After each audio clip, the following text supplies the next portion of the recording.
Inspiration, clarity, confidence, and wholehearted business strategy. Welcome to Your Next Chapter, the podcast especially for women in their 40s and beyond who know that business and personal development go hand in hand. Tune in each week for marketing, mindset, and personal growth strategies, along with inspiring stories from women around the world who are creating new businesses and lives that are personally fulfilling and financially rewarding.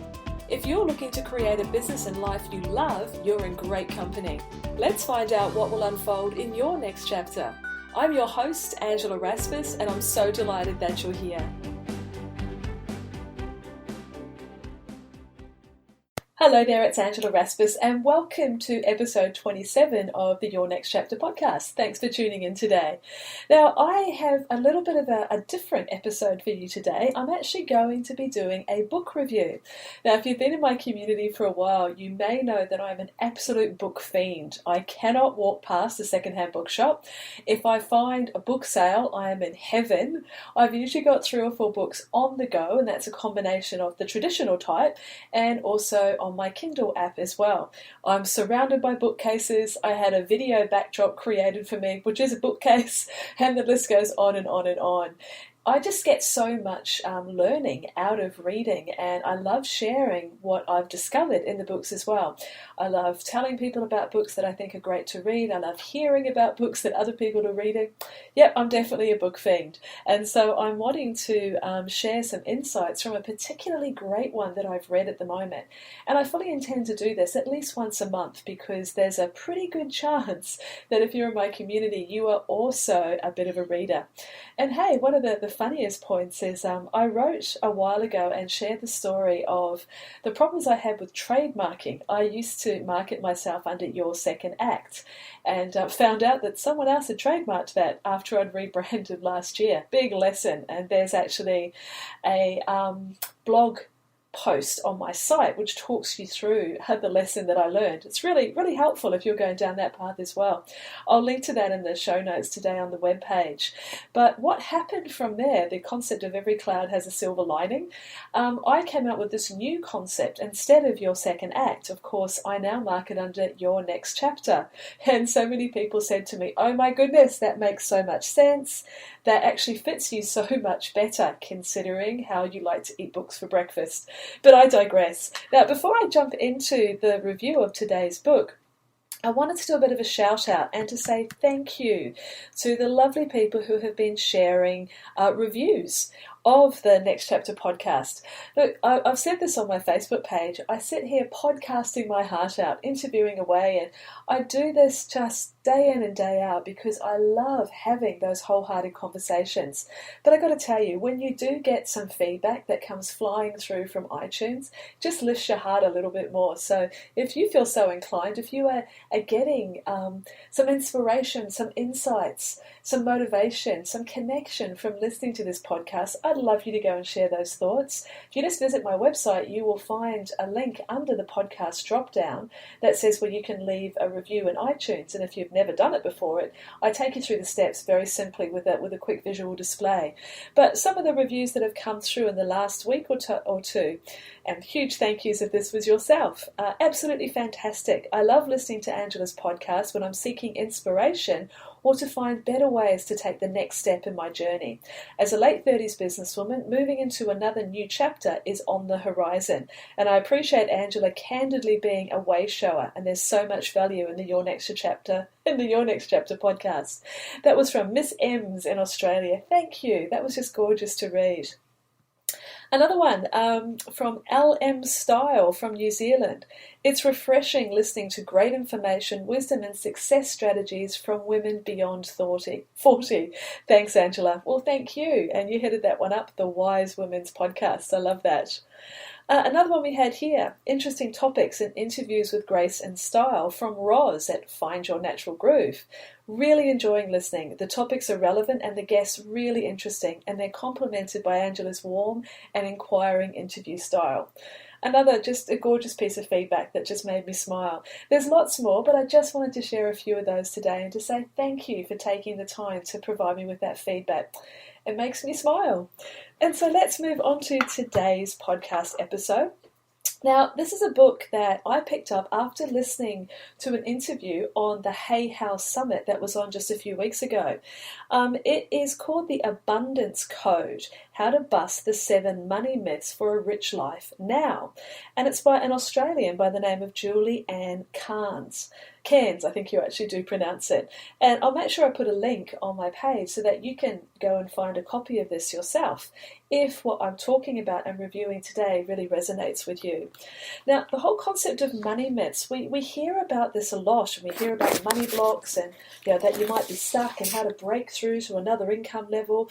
And sometimes we can dismiss that as being not that important, but in my own experience, especially as we are next chapter women moving into creating our own wealth and abundance, it can be an area that we really do need to pause and have a look at. Now, Julie asks, what does it take to achieve the goal of financial freedom and abundance in your life? And she believes, and I totally concur with this, that there are 3 pieces that you need to, or 3 pieces of the trilogy that you need to bring together. One of those is desire. You have to have a really strong desire for wealth and abundance. You have to, and that really also mirrors that you need to have a strong desire and sense of purpose in your business to be able to create success.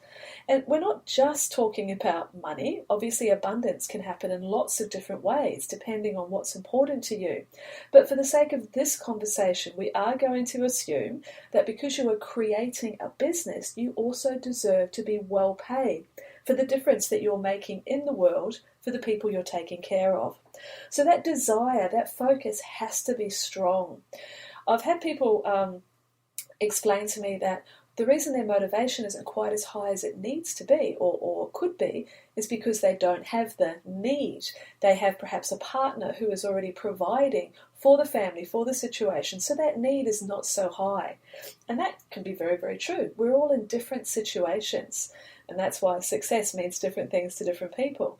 So really connecting into the desire for abundance and for success on your terms is what we're looking for here.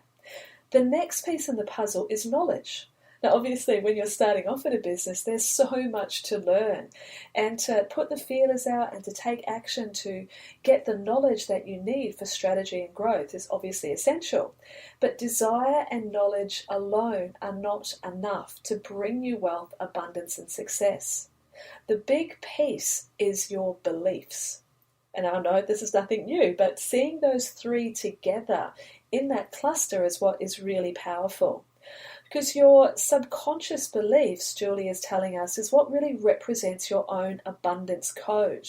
And if you're programmed for wealth and abundance, you'll create it. But if you're not programmed for it, it doesn't matter how much desire and how much knowledge you have, it's just not going to fall into place. And the reason it's particularly important for us, next chapter women, is because of the generational beliefs that we have often been brought up with and that have been handed down to us by our parents because of the timing of when they grew up and the beliefs that they were given, and they often get handed on to us. And in this review, I'm going to take you through each of the 7 money myths that Julie Ann has discovered and just give you some insights into how she thinks that we can break through them. But there's a little bit of groundwork to do here first. Now, what she is saying is that if your conscious desire, i.e. for a successful, abundant business that brings you clients and money, and your subconscious beliefs of being deserving or capable of creating that abundance, if they are out of alignment, it's not going to work for you. And those beliefs that you have may be conditional, that meaning that they've been handed to you and they're conditional upon the experiences that you've had. But the really good news is that you can reprogram yourself, but it has to start with awareness. If you're not aware that these beliefs are tripping you up, then it makes it really hard to change them. And how do you become aware? Well, what she's pointed out, which I think is a really, really clever way of seeing it, is if you're getting frustrated. If frustration is happening, then that lets you know that you've got this subconscious block. A lack of flow is another one. If it feels like you're pushing the proverbial uphill, it's probably because your beliefs about what is possible for you and what you're consciously wanting are in contradiction of each other. And so when you can move your beliefs, then that flow can open up.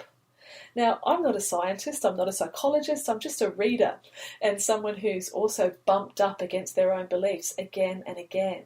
Now, we've all heard, the description that 90% or even more than 90% of our behavior is driven by our subconscious beliefs. This information is shared with us time and time again, and I do believe it. Even just, the concept of being able to do things without concentrating shows that our behaviours are driven subconsciously. For example, when I go and pick up my kids from school, I often find myself at school and I don't even remember the drive because I've been driving and doing all the things I need to do, powered by my subconscious. So there's ample evidence that shows us that the behaviours that we exhibit, the actions that we take in the world, are often driven without us even thinking about it. So it makes sense that there must be beliefs, patterns of behaviour that we are holding that we're unaware of that could be influencing the level of success that we do or we don't have in our business. Now, before we go into the beliefs, there are some actions that we need to, or some observations that we need to make about our businesses.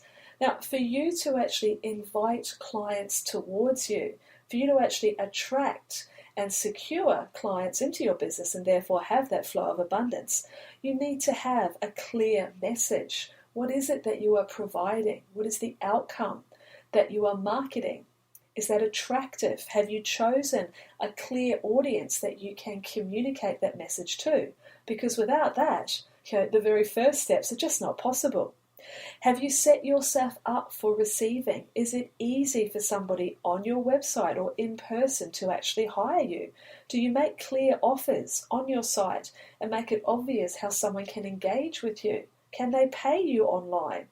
Are you actually asking for the sale? I've been on many a website and I've sort of roamed around trying to find out, how do I engage with this person? So have a look at your site with fresh eyes. Have a look at your marketing messages with a new pair of glasses and make sure that you actually have set yourself up for being able to invite clients and therefore abundance into your business. It's really important that you're visible in your marketplace, that the people that you want to work with can actually find you, and that you stand for something bigger than just the products or services that you offer. Now, these are pieces of the Next Chapter Business recipe that I truly believe need to be in place before you even begin looking at your beliefs. Because you can have fabulous beliefs, but if those pieces of the puzzle aren't in place, then it's not going to work for you either. So go and have a look at that first, and then we can start moving on and having a look at the beliefs and how they can be impacting on you. Now, Julie talks to us about the need to, once we uncover the beliefs, or rather the misbeliefs that are not serving you, we need to weaken them. We need to cast doubt on their validity and start breaking them down. When they are less powerful, we have a much better chance of actually setting a new belief over the top.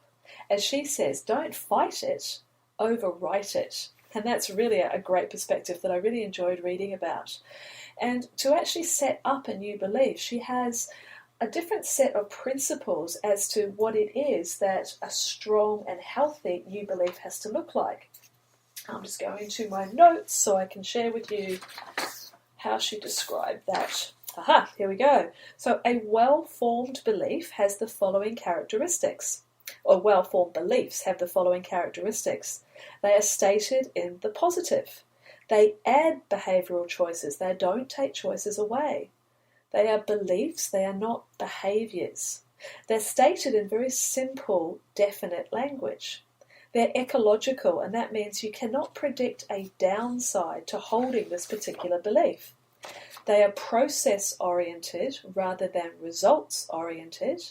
They empower with possibility. And she added a couple of other. They're stated in the present tense, and wherever possible, they're associated with visual imagery. Now that's a long list, and I'll have all of those on the page of my site so you can go through and you can check out to see whether or not a new belief that you are putting together for your own abundance code actually clicks or checks all of those criteria. Okay, so I'll make sure that I put that list there for you. Okay, so now let's have a look at some of these beliefs that she was talking about and why it is that we can get stuck in a paradigm of a misbelief, as I like to call them. There's a concept called your reticular activating system, which plays a large part in keeping your beliefs in place. Now, this is a part of your more primitive part of your brain where it basically says, once we believe something about a person, a place, or a scenario, we tend to ignore or dismiss any evidence that doesn't fit with our belief. And at the same time, we look for and accept evidence that serves to confirm our belief. Now, that principle has been established over and over again in psychological studies, and it's actually a phenomenon known as confirmation bias. So it's almost like we have a lens that we view the world through, and we collect evidence that confirms what it is that we believe. There you go, I knew that was right, is the sort of phraseology that jumps in your head. Now, an example of where the reticular activating system comes to play, just a simple example, is when you're thinking of buying a new car. Suddenly you see that car everywhere where you may never have noticed it before.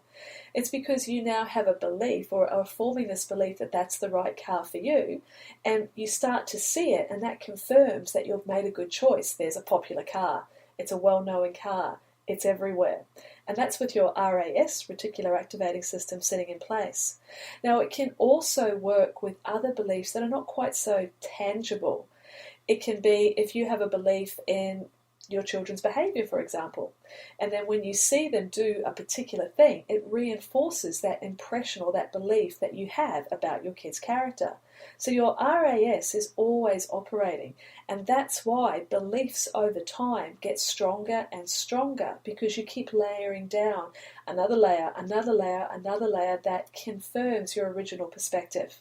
And that's why it's so important for us to weaken a misbelief before we try and give ourselves a new belief, because there are so many layers that have been put down there over the years that makes those beliefs very strongly entrenched. And interestingly enough, the psychological studies have shown that an emotionally charged issue gets more deeply entrenched. And hey, I don't know about you, but money has certainly been an emotionally charged subject throughout my life, definitely as a child and certainly as an adult as well. So it's not surprising that it's something that needs a lot of work in a lot of cases to be able to break it. I also very much like the way that Julie has at the end of each chapter. She brings in questions that she poses, asking you to dig deep, to really have a look at how these particular topics have showed up in your world. And then she gives you action steps of things to do to begin to weaken the belief and set a new one in its place. So I think it's a really powerful book. So let's look at the 7 beliefs. The first one is the concept of scarcity.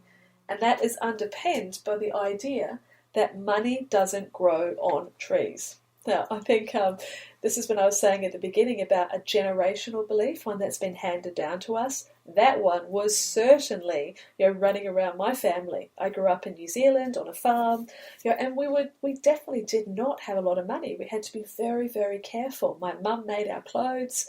I can remember on probably 3 or 4 occasions where I got to go to a real shop and actually choose something. It was tricky, but we never perceived at the time that we were hard done by. But with the benefit of hindsight, I can see that it was pretty hard for my parents. And so that money doesn't grow on trees perspective was definitely a belief that was laid down for me. Now, the thing is here is that this scarcity perspective, my parents inherited that generational belief from their parents, who of course were in the wartime when it was a very scarce society, when it was difficult, when things were much harder, there was less resources to go around. But that's not true today. Our life today, our society today is very, very different. And so that belief that has been handed down needs to be challenged. Julie talks about scarcity as in a really deep, dark and scary place where things are hard to come by and the world is not very nice. And look, I tell you, if we kept on reading the news and looked and allowed ourselves to be deeply influenced by everything we see, it's not surprising that we can get stuck in scarcity as well. But it takes a bit of effort here to actually look at the real picture, the big picture, not the little episodes, the significant episodes that could give us this negativity bias, but to open our hearts and our mind to the fact that the world around us is a beautifully abundant place these days. There is more opportunity today for you to create an abundant business and to live the way you want to than there ever has been before. The belief of scarcity was appropriate in those grandparents and possibly even parents' years, but not now. We need to do a parashift, as Julie speaks about it, and stay attuned to abundance, to look for evidence of how abundant our world is. And that can start from somewhere as simple as understanding that the sun creates enough energy to power this planet 7 times over every day. We live in an abundant world, but we need to choose to open our eyes and open our heart to that perspective. Now, the money myth number 2 is that time equals money. And again, this is an old paradigm. This is for when entrepreneurship was not as possible as it is today. There was this real, far more often that the only way that you could create wealth or create money was by going and doing a job. You did your time, you got your pay. And that paradigm puts you in a case of real competition, fierce competition, because there was always somebody else who could also do the same type of work. Now, what Julie Ann was talking about with breaking down this particular myth is to look at how you can develop passive and scalable income streams. Now, she does talk about term deposits, about bonds, about rental income, some of those more concrete ways of creating your passive and scalable income streams. But as someone who is also an entrepreneur, and possibly in the coaching or the healing or the wellness industries, you can look at scaling your work as well. You don't have to just stay with the one-on-one service provision. Now, that's where most of us begin our journeys as we're starting our businesses. But over time, as you build your audience and your expertise and your experience, you can scale your work into group programs and into evergreen programs where you actually develop these additional scales of income that can come into your business and build your wealth. So time does not have to equal money on a one-on-one basis anymore. So that's certainly a myth that can be weakened and broken. The third myth is the concept that your work equals your worth. And this is all about the concept of you have to work hard for your money. There is something noble in having worked hard. And again, this is a myth that is very strong in my own upbringing. My dad, being a shearer and a fencer, what we saw and what was modeled for us was the absolute importance and, in fact, validity of working hard for your money. And that an honest day's labour was what it was all about. Now, for those of us who have been exposed to that sort of perspective as we were growing up, and it was quite often very much actually handed down to my parents because their parents were also farmers. Now, we can almost get suspicious of those who don't work hard for their money, that they're somehow privileged or lazy or even dishonest of how they've come across their money. Now, I can certainly remember my lovely dad reading the newspaper in New Zealand and making references to perhaps someone who had got money on the share market or in some other way. And I will never forget that, I bet that bastard's never done an honest day's work in his life, was the sort of judgment call that came from my dad. Now, he wasn't being nasty. He was bumping up against a very strong belief that he had about work and worth, the sort of a good person who does the hard work. And you think about, when you go to a networking event, what's the first question that you ask somebody? It's usually, so, what do you do? And we are judging, not even meaning to, but we are instantly in this position of judging. How does someone measure up depending on what it is that they are saying? I mean, that really has got a lot to do with, for those of us who are mothers and who perhaps took some time out of the workforce, and we found ourselves almost apologetic when people ask, what do you do? Well, I'm just at home with my kids at the moment.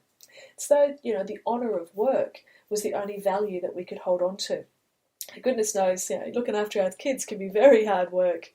So there is this doubt around our sense of significance or contribution outside of that inherent label that we carry. And therefore, tied to that is that we must work hard to be able to get that sense of worth. And it's absolutely not true. We know, and you know, in your heart of hearts, that the impact that you can have on another person can come from something as simple as a conversation that can shift someone's life entirely. You don't have to work hard to prove your worth. You are inherently worthy as a human being anyway, just by the fact that you are here. But it's certainly a myth, a misbelief that we need to break through to lift that bondage so that you can let go of that perspective. Which brings us to myth number 4. It takes money to make money. The rich get richer and the poor get poorer. Now, the big question here is whether or not you have the ability to see yourself with success and money and financial freedom. Because if you can't, you won't achieve it. Now, I walked around for a large amount of time with this belief happening that wealthy people are a different species. They're so different from me. I could not possibly be that sort of person. Now, I know a lot of that is because of these generational beliefs that I have brought with me. And they really need to be broken, which is one of the things that I'm working on quite regularly. So it's got a lot to do with your socioeconomic background as to whether or not you can see these possibilities for yourself. And Julie Ann talks about this concept that psychologists have found called adapted preferences, where we actually downplay our expectations and our preferences based on what we think is possible for us. So the real way of weakening this misbelief and setting up a new one for ourselves is for you to get comfortable with new ways of thinking, to actually try on for size that possibility that they're not from another species. They're just like you and I. They have just worked out how to break through the other myths so that they can open to financial abundance. And just on a little side note, because she is a financial analyst and trader by trade, Julie Ann talks about the absolute beauty of compound interest and how you can put aside money and actually begin to build that abundance for yourself with that beautiful compound interest concept. Now, moving on to the money myth number 5, easy come, easy go. Now, with this one, it's the idea of money comes in, but it goes out just as quickly. And she gives examples of lottery winners that we've all read about, where they win this enormous amount of money and 2 years later they have less than what they started with. And really, this particular myth only starts to come up on whether or not you have cleared the previous myths. If you feel you're not worthy, that you don't deserve money, if it does come to you, it will leave really fast because your underlying belief is that it needs to go because you're not comfortable with it. You're not the sort of person who is comfortable or is worthy of wealth. Now, I'm not talking necessarily you winning, the lottery here, but let's just say that you've had a great run of new clients, of new one-on-one clients, and there's a wee nest egg sitting in the bank there, and it feels great, but then it disappears. You spend it on programs, you spend it on this or this or that, and before you know it, you're back in that famine again. Now, that could be because you haven't looked at those previous beliefs, and as a result, easy come, easy go does play out. So one of the things to look at is, did your parents ever have any sort of windfalls of money? And if so, how did they deal with that? What modelling was there for you in terms of how to handle money as it comes into your life? And there's a hint here, a great, this is not from Julie Ann, this is from my own mindset coach, who, because I was definitely in this place of money in, money out, money in, money out. And face it, that is a part of our business. We create money for the concept of it's a stream, it flows. We don't want it to be a pond to become stagnant, and I obviously create money in my business to take care of my family and other things that I want to happen. But nevertheless, I had this in the back of my head, it keeps disappearing. So what Larissa recommended that I do, and I definitely then share this with my own clients, is I created an abundance account. So 10% of everything that comes into my business gets put aside into a savings account. It's nothing to do with GST or tax. It's purely my abundance account. So I can see it growing and growing and growing. And the more it's grown over the last, I think I've been doing that for 18 months, the more I feel abundant. And I don't have that sense of, oh my God, things are coming in and out, because things are building. I hugely recommend that. It's just really great for your mindset. Number 6, money myth. Money won't make you happy. There's more to life than money is the underpinning here. And look, we've all seen people who are abundantly wealthy, or read about them or heard about them, but they're miserable. Yes, that's true. There is always those sort of examples. However, the challenge that Julie Ann gives us in this chapter is that, but does it make you unhappy, truly? Is there not the possibility that if you look at what you are able to do with money, what doors it opens for you, the more ease that it brings into your life, is it not possible to actually challenge that myth and say, hey, it could actually make me happy? Now, obviously, if we put our full focus just on generating revenue and not on what that represents and opens for us, then we're a little bit misguided. But it is safe to say, from all the research that she brings up in this chapter in particular, that when a society has more affluence, it is a happier society. There is less crime, there is less challenge, there is less scarcity, there is an overall improvement in the possibilities and the way of life. So I really think opening to the idea that money isn't everything, no, but oh my goodness, it really can make a change to your life. I know personally, and I'm sure if you're listening to this, you've probably known this as well, very stressful times when money throughout your life at different stages has been tight. Now, we're not saying that, money is going to make you dance up and down the street if everything else in your life is not good. But to weaken the myth that money won't make you happy is important to open up the possibility of the flow of abundance to you. So the idea here was to look for examples of where there are both happy and generous people who are dealing with their money very well. Richard Branson comes to mind when I think about that. Which brings us on to money myth number 7, that money corrupts, that it is the root of all evil. And as Julie states, it's a really disturbing idea that suddenly having money is going to turn a good person into a bad one. That if you want money, if you actually have the audacity to say that you want to create wealth, that you invite and welcome money into your life, that makes you greedy or selfish or shallow. Women in particular, we often say, oh, I'm not doing this for the money, as though we are concerned that we will be judged poorly if we have that audacity to say that we welcome abundance into our life. Darling, you deserve to be well compensated for the change, the difference, the impact that you make in the world. And if you're a lovely person now, I guarantee that inviting that abundance, attracting it, receiving it will only enhance those qualities that you have. You are not going to become a Jekyll and Hyde and become horrible as a result of bringing money into your life. There is so much evidence that money does not corrupt. It's a definite myth. It was one of the strongest ones. And it's interesting that the word miserable and the word miser both come from the same root word, and they mean, that scarcity mindset. So please let go. Definitely work on letting go of any misbelief there that money turns you into a bad person.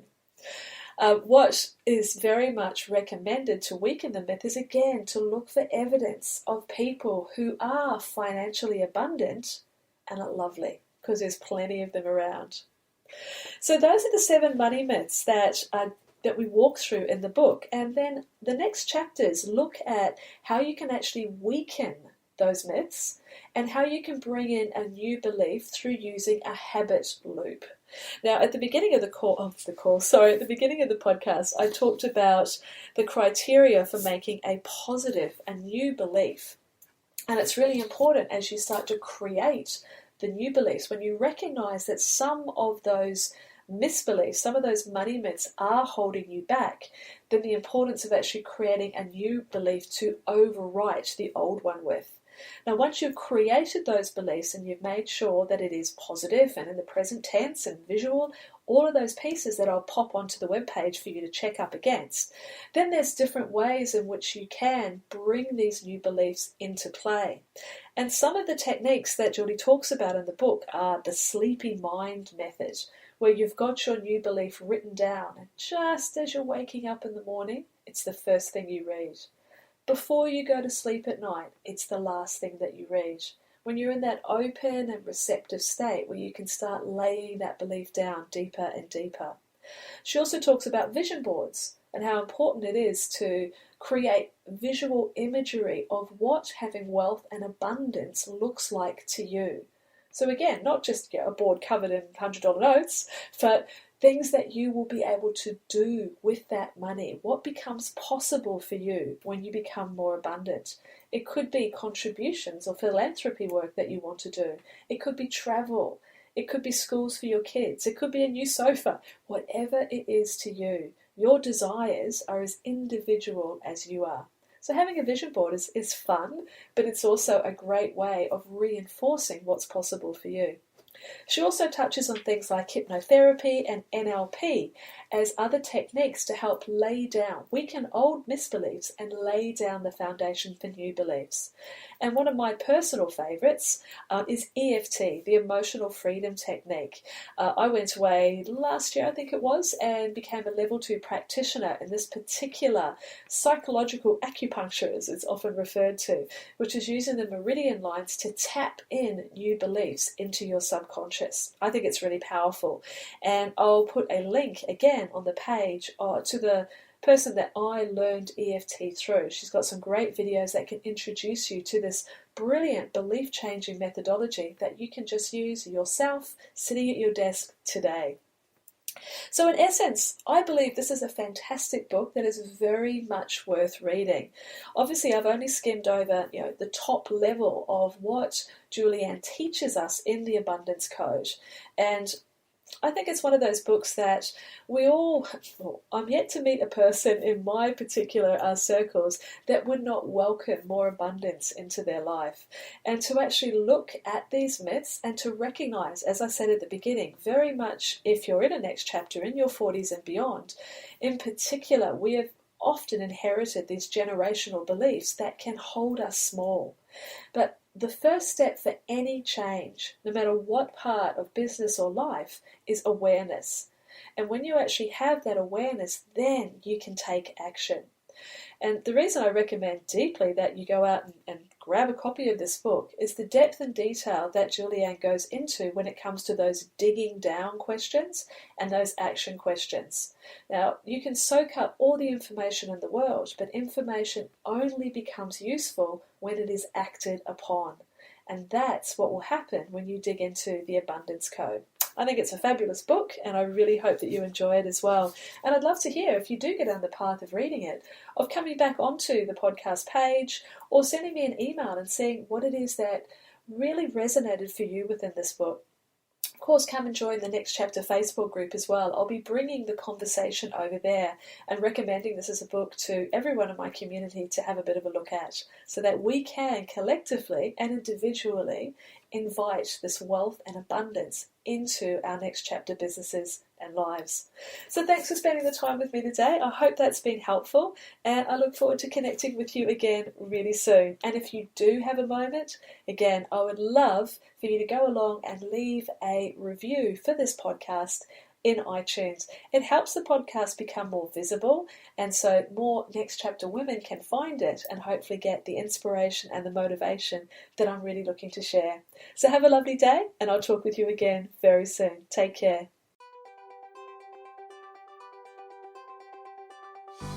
Thanks for listening to the Your Next Chapter podcast. If you've enjoyed this episode, please let me know.